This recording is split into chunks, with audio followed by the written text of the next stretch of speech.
Hi all, നമ്മളിന്നൊരു trip പോകാൻ പോവാണ്. അങ്ങനെ രാവിലെ എഴുന്നേറ്റ് കുളിച്ചൊരുങ്ങി ട്രിപ്പ് പോകാൻ റെഡിയായി നിൽക്കുകയാണ്. നമ്മളിന്ന് പോകുന്നത് മഹാബലിപുരമാണ്.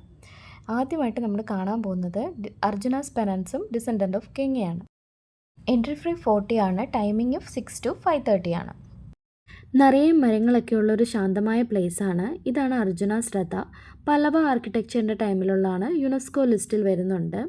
പല്ലവ മഹാരാജാവായ നരസിംഹവർമ്മൻ ഒന്നാമൻ്റെ കാലത്ത് നിർമ്മിച്ചതാണ് ഈ ഒറ്റക്കല്ലിൽ കൊത്തിയ ശിലാരഥം. ഇനി നമ്മൾ കാണാൻ പോകുന്നതാണ് കൃഷ്ണമണ്ഡപം. ഇവിടെ കൃഷ്ണൻ്റെ ജീവിതത്തിലെ പ്രധാന സംഭവങ്ങളാണ് ഇത് ചിത്രീകരിച്ചിരിക്കുന്നത്. ഇനി നമ്മൾ വന്നിരിക്കുന്നത് ത്രിമൂർത്തി ഗുഹാക്ഷേത്രത്തിലാണ്. ഇതിൻ്റെ മുകളിൽ കുറച്ച് കല്ലുകൾ വെച്ചിരിക്കുന്ന കാണാം. ഈ ചെറിയ ചെറിയ കല്ലുകൾ പല്ലവ ശൈലിയിലുള്ള അവശിഷ്ടങ്ങളാണ്. ഇനി നമ്മൾ ഇതിന് മേളിൽ കയറാൻ പറ്റും. ഞാനും വലിഞ്ഞ് കയറി, എല്ലാവരും കയറിയ പോലെ. നല്ല കാറ്റുണ്ടായിരുന്നു ഇവിടെ. ഇനി നെക്സ്റ്റ് നമ്മൾ പോകുന്ന സ്ഥലം ദ്രൗപദീസ് ബാത്താണ്. പല്ലവ കാലത്ത് പാറയിൽ കൊത്തിയെടുത്ത ഒരു ജലസംഭരണിയാണിത്. ഇതിവരുടെ ഒരു ജലനിർമ്മാണ സാങ്കേതിക വിദ്യയുടെ ഒരു നല്ല ഉദാഹരണമായിട്ടാണ് എനിക്ക് തോന്നിയത്. അങ്ങനെ നടന്നു മടുത്തപ്പോൾ വഴിയിലിരുന്ന ഒരു പാർട്ടിയുടെ കയ്യിൽ നിന്ന് എനിക്കറിയാവുന്ന തമിഴ് ചോദിച്ച് കുറച്ച് മോരുവെള്ളം കുടിച്ചു. അങ്ങനെ നെക്സ്റ്റ് പ്ലേസിലേക്ക് പോവുകയാണ് നമ്മൾ.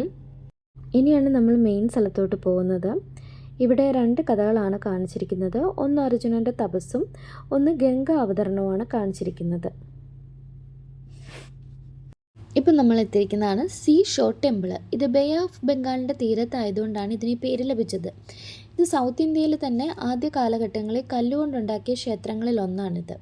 ഇവിടുത്തെ കഥ പറയുവാണെങ്കിൽ ഒരു കാലത്ത് ഇവിടെ 7 ക്ഷേത്രങ്ങളുണ്ടായിരുന്നുവെന്നും ഭൂരിഭാഗവും കടലിൽ മുങ്ങിപ്പോയെന്നാണ് പറയുന്നത്. ഇപ്പോൾ അവശേഷിക്കുന്നത് ഇത് മാത്രമാണ്. പക്ഷേ ഇവിടുത്തെ മത്സ്യത്തൊഴിലാളികൾ കടലിനുള്ളിൽ ഈ ക്ഷേത്രങ്ങളുടെ ഭാഗങ്ങൾ കാണാമെന്ന് വിശ്വസിച്ചിരുന്നു. അങ്ങനെ 2024 സുനാമിക്ക് ശേഷം കടലിനുള്ളിൽ അവശിഷ്ടങ്ങൾ കണ്ടെത്തിയതോടെ ഈ ഐതിഹ്യത്തിന് തെളിവുകൾ ലഭിച്ചു. ഇവിടെ ആരാധിക്കുന്നത് വിഷ്ണുവിനെയും ശിവനെയുമാണ്.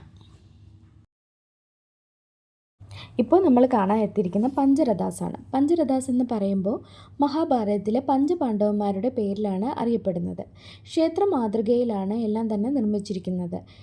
ഇത് കൂടാതെ ഇവിടെ നന്ദിയുടെ രൂപവും സിംഹത്തിൻ്റെ രൂപവും ആനയുടെ രൂപവും ഒക്കെ ഉണ്ട്.